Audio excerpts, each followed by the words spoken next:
Kwa hivyo nikimalizia, Mr. Speaker, mimi nataka niambie Ruto, heshimu wa Kenya wenye Uhuru Kenyatta amerudi wa Kenya akijua ni wa Kenya.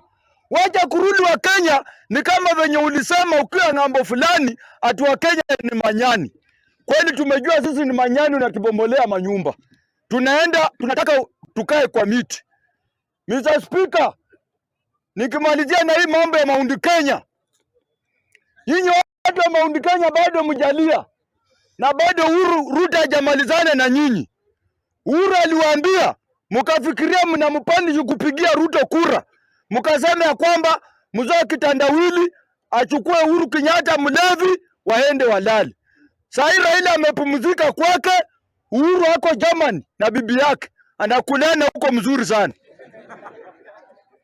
Ana stress ati atakuwa anakula bibi saa kidogo madisi hayo amefika. Sasa Uhuru amebeba bibi yake mrembo sana. Wanakaa kule Germany, inaingia mzuri sana na familia yake yote. Na mimi nataka niambie Uhuru Kenyatta, wewe kula huyo mama sana, mkule kabisa, kuwa na raha kumkula na usiogope, hiyo ni mali yako. Na ukae huko Germany kabisa, usirudi hapa Kenya kwa sababu huyu mtu alikudharau. Mr. Speaker, watu wa Mount Kenya, Ruto alisema kwa media live, ana shida na Mjaluo, ana shida na Mluya, ana shida na Mkamba, ako na shida na Mkikuyu, na ndio hiyo amepata.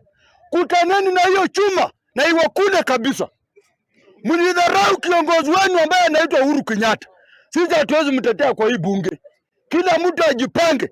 Mr. Speaker, miaka 60 imeisha, ndio tumeona Wakikuyu wamesambaratika. Nani ameleta hii mgawanyiko? Na William Samoei Ruto. Kwa kufanya nini? Kuweka huko Ndindi Nyoro na Kimani Chungu. Sasa Ndindi Nyoro waongei mambo ya mafuta. Kimani Chungu waongei mambo ya mafuta. Juzi mmeona pale sasa wameacha mambo ya mafuta, wanaongea mambo ya NHIF.